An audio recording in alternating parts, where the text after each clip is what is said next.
किसकी है? सेलुलोज की बनी हुई है। ध्यान रखिएगा, 10-15 बार पूछा गया। मैंने कहा ना कि मेरी बात पे भरोसा मत किया करिए, जो मैं बोलता हूं जाके ऐसे ऐसे कर रहे हैं, ठीक?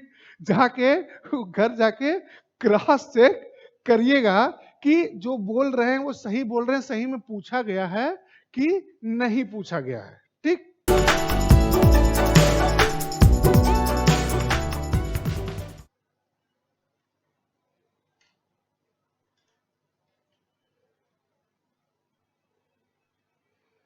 फॉर्म्स ऑफ कार्बोहाइड्रेट, हिंदी में कार्बोहाइड्रेट के रूप, कार्बोहाइड्रेट के रूप। अब थोड़ी लेखनी को आराम दीजिए, समझते हैं फिर लिखेंगे। कार्बोहाइड्रेट के रूप, देखिए नेचर में, प्रकृति में कार्बोहाइड्रेट जो है 3 रूपों में पाया जाता है, यानी जहां भी मिलेगा इन 3 रूप में ही मिलेगा, चौथा कोई रूप नहीं है जिस रूप में वो मिले। ध्यान रखिएगा, अभी टाइप्स की बात नहीं कर रहा हूं, प्रकार की बात नहीं कर रहा हूं, मैं वो बात कर रहा हूं कि नेचर में जो हम लेते हैं, इनटेक करते हैं, किस रूप में होता है। पहला रूप होता है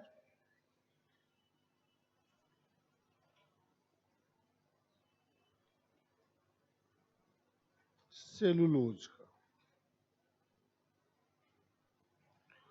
दूसरा रूप होता है इसका शुगर का, शर्करा का, और तीसरा रूप होता है स्टार्च का, मंड का। इन 3 रूपों के अलावा प्रकृति में किसी और रूप में कार्बोहाइड्रेट नहीं पाया जाता, यानी यही 3 खाएंगे तभी आपको क्या मिलेगा? कार्बोहाइड्रेट मिलेगा, ग्लूकोज डाइजेस्ट होके आपकी बॉडी में आएगा, नहीं तो फिर नहीं मिलेगा। एक एक करके समझ लेते हैं फिर लिखते हैं। It present only in plants, cellulose जो होता है केवल पौधों में पाया जाता है, किसी भी एनिमल प्रोडक्ट में सेलुलोज नहीं पाया जाता। पौधे में पाया जाता है, प्लांट सेल में पाया जाता है, पादप कोशिका में ये पाया जाता है। हर चीज जो लिविंग ऑर्गेनिज्म है वो किससे मिलकर बना होता है? सेल से मिलकर बना होता है, कोशिका।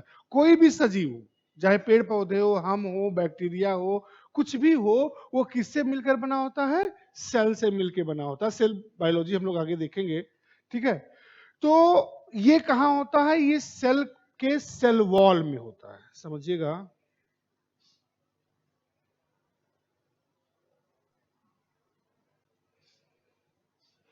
ये जो बाहरी लेयर है,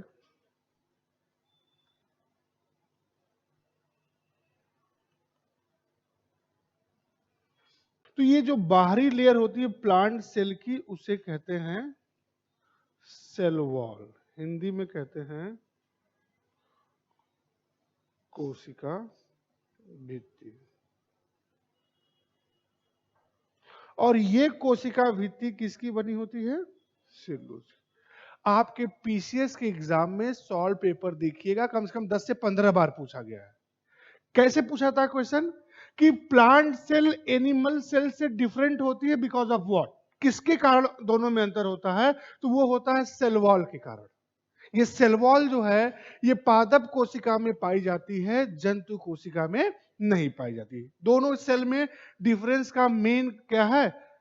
यही है कि सेल वॉल पाई जाएगी तो वो प्लांट सेल, और नहीं पाई जाएगी तो 10 बार तो ऐसे पूछा होगा, 4-5 बार ऐसे पूछा हुआ है कि ये जो प्लांट सेल की सेल वॉल होती है वो किस चीज की बनी होती है? तो वो किसकी है? सेलुलोज की बनी हुई है। ध्यान रखिएगा, 10-15 बार पूछा गया। मैंने कहा ना कि मेरी बात पे भरोसा मत किया करिए, जो मैं बोलता हूं जाके ऐसे ऐसे कर रहे हैं, ठीक?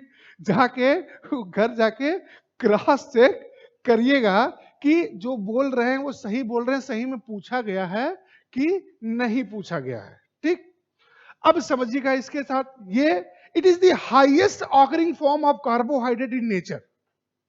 प्रकृति में कार्बोहाइड्रेट इसी रूप में सबसे अधिक मात्रा में पाया जाता है, हाईएस्ट ऑकरिंग फॉर्म है ये।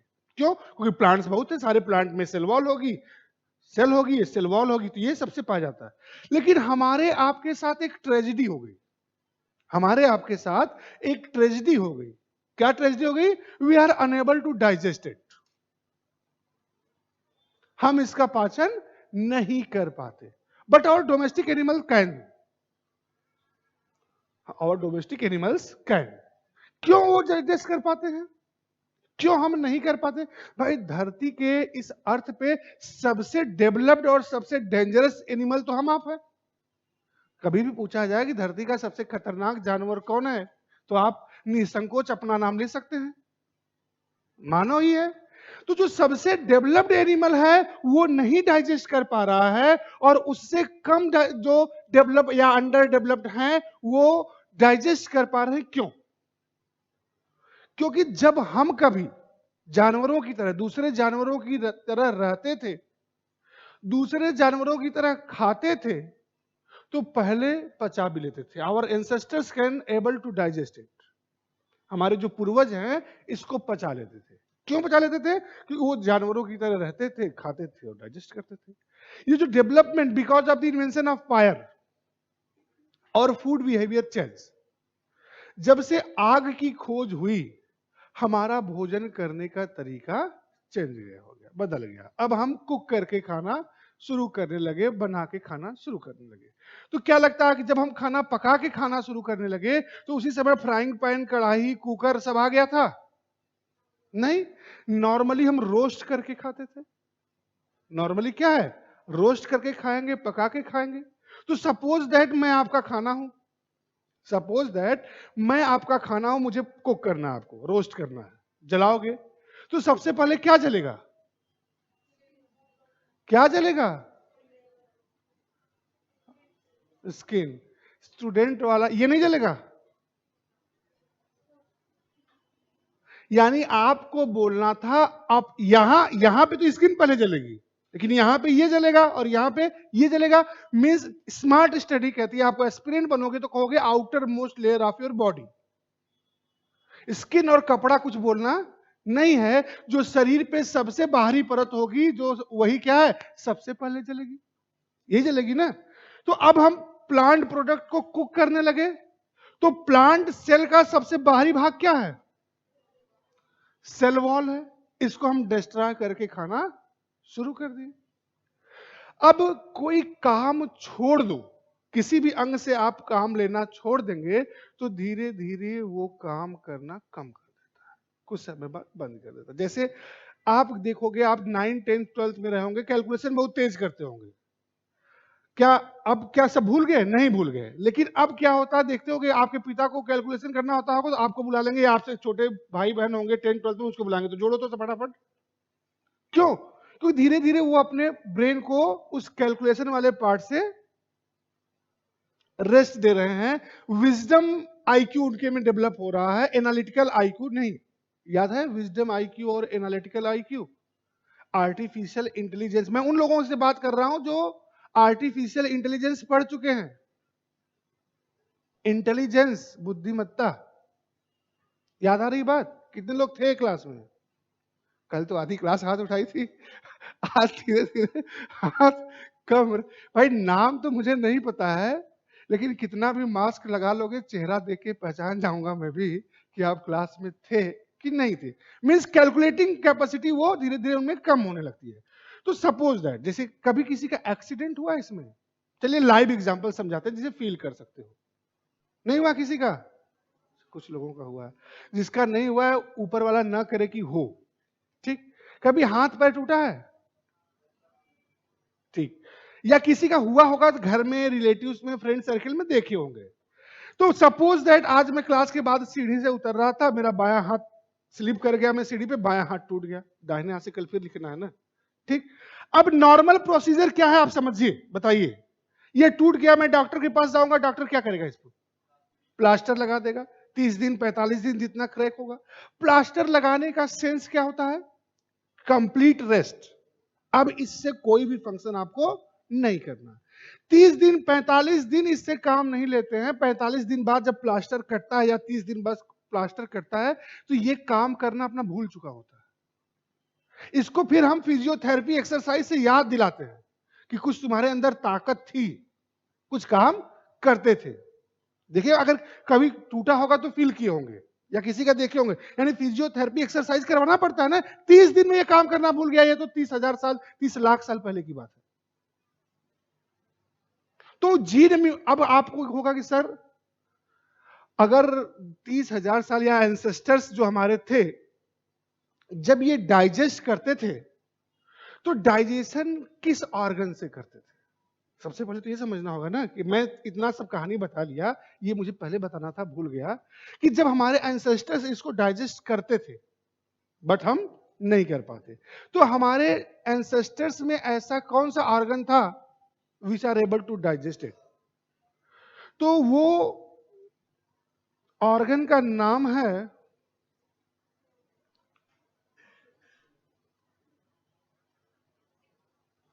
अपेंडिक्स। जब ये फंक्शनिंग था हमारी बॉडी में और हमारे एंसेस्टर्स की बॉडी में, the responsible organ for the digestion of cellulose is appendix. Now it is vestigial in our body. ये ऑर्गन हमारे शरीर में अब अवशेषी अंग के रूप में है। वेस्टिजियल ऑर्गन मतलब होता है अवशेषी अंग। अवशेषी अंग कहते किसे हैं? all those organs of human body, all those organs of human body which are functioned in our ancestors but currently they do not function in our body। हमारे शरीर के वे सभी अंग, कई हैं, जैसे जैसे आगे आप क्लास चलेगी आपको पता चलता रहेगा, हमारे शरीर के वे सभी अंग जो हमारे पूर्वजों में कभी कार्यरत थे किंतु वर्तमान में हमारे शरीर में कार्यरत नहीं है, उनको अवशेषी अंग कहते हैं, वेस्टिजियल ऑर्गन कहते हैं। और अब वर्तमान में क्यों नहीं कार्यरत है ये? Because of change of our food behaviour. हमारा भोजन करने का तरीका बदल गया, हम इससे काम लेना कम कर दिए, धीरे धीरे ये काम करना बंद किया, फिर जीन म्यूटेशन हुआ, अब ये क्या है, बहुत ही सिंक्रोनाइज फॉर्म में छोटा सा पाया जाता है और वो फंक्शन नहीं करता। अच्छा, एक बीमारी सुने होंगे अपेंडिक्स, सुने हैं? वो आम बोलचाल की भाषा में अपेंडिक्स कहते हैं, बीमारी का नाम होता है अपेंडिसाइटिस। ठीक, अब समझिएगा, ये कहते हैं ना कि अपेंडिक्स हो गया, तो किसी को अपेंडिक्स होता नहीं है, हमारे आपके सबके बॉडी में पहले से है ये, because of any reason when it is disturbed. Disturb means इसमें स्वेलिंग आने लगे, इसमें सड़न होने लगे, बिकॉज ऑफ एनी रीजन। वो रीजन हो सकता है बैक्टीरियल इन्फेक्शन, वायरल इन्फेक्शन, चोट लगना, दब जाना, खिंच जाना, at any how when it is disturb. जब ये डिस्टर्ब होगा तो हमारी पेट में दर्द होना शुरू होता है। जब पेट में दर्द होना शुरू होता है तो एक दो बार हम पेन किलर खाते हैं, फिर डॉक्टर के पास जाते हैं, डॉक्टर एक दो बार पेन किलर एंटीबायोटिक देता है, ठीक हो जाता है। लेकिन जब एक बार नेचुरल सेटिंग गड़बड़ हुई, एक बार ये डिस्टर्ब हो गया, खिंच गया, दब गया, बैक्टीरियल इन्फेक्शन हो गया, तो कुछ कुछ दिनों पे ये बार बार होना शुरू होता है, तो डॉक्टर कहता है आपको अपेंडिक्स हो गया, अपेंडिसाइटिस हो गया। डॉक्टर ये नहीं बताता कि आपके अंदर पहले से था इन्फेक्शन हो गया। क्यों? क्योंकि इस दुनिया में बहुत सारे लोग हैं जिनमें मां लक्ष्मी की कृपा तो हो गई लेकिन सरस्वती माता दूर है हमसे। समझ पाए तो ठीक, नहीं समझ पाए तो भी ठीक। तो वो कहता है, और इसका एक ही इलाज है, ये आपके शरीर में काम करता नहीं है, बार बार परेशान कर रहा है, तो कुछ ऐसा कर दे न रहे बांस न बजे बांसुरी, दोनों को फायदा हो जाए। तो डॉक्टर क्या करता है? ऑपरेट करता है, काट के निकाल देता है और आपको दर्द से मुक्ति और उसे पैसा मिलेगा। तो ध्यान रखिएगा कि सेलुलोज के बारे में 4-5 बातें मैंने बताई कि ये highest occurring form of carbohydrate in nature है। We are unable to digest it but our ancestors can. हम इसका पाचन नहीं कर पाते लेकिन हमारे पूर्वज कर सकते थे। क्यों? Because the responsible digestive organ for the digestion of cellulose that is appendix is vestigial in our body. क्योंकि इसके पाचन के लिए जिम्मेदार अंग अपेंडिक्स जो है हमारे शरीर में किस रूप में हो गया है? अवशेषी अंग के रूप में हो गया है, वेस्टिजियल हो गया है, अपना काम करना बंद कर चुका है, इसलिए हम इसका डाइजेशन नहीं कर पाते। जो दूसरे एनिमल्स हैं हमारे आसपास सराउंडिंग्स में दिखते हैं, उसमें क्या है? अपेंडिक्स काम करता है, इसलिए वो खा के पचा भी लेते हैं। ठीक, हो सकता है कि अभी आपको ऐसे नहीं समझ में आ रहा हो, तो एग्जाम्पल लेते हैं, कुछ समझाते हैं कि और कहां दिखता है। कॉटन, कॉटन समझते हैं ना, कपास। 90% यानी कॉटन में 90% क्या होता है? सेलुलोज होता है। कॉटन में 90% जो है वो सेलुलोज होता है। क्या हुआ भाई, कहां हो, कहां थे?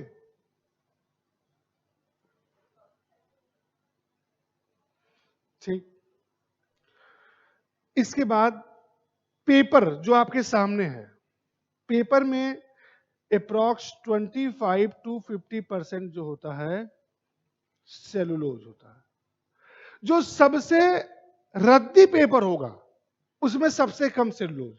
सबसे कम सेलुलोज या सबसे रद्दी पेपर कहां इस्तेमाल होता है? न्यूज़पेपर में। क्यों? क्योंकि उसका एक दिन का काम होता है। सबसे अच्छा पेपर कहां इस्तेमाल होता है? क्लासमेट की कॉपी में। करेंसी प्रिंटिंग का जो पेपर होता है, नोट, देखते ना, अगर वो आपके पॉकेट में छूट गया और कपड़ा धुल गया, सूख गया, प्रेस हो गया, फिर वो सही हो जाता है। ठीक है, तो पूछा जाए कि किस तरह के पेपर में सबसे अधिक परसेंटेज में सेलुलोज होता है, तो जो करेंसी प्रिंटिंग का पेपर होता है, नोट मुद्रा की छपाई वाला पेपर होता है, वो सबसे अच्छी क्वालिटी का पेपर होता है। कोई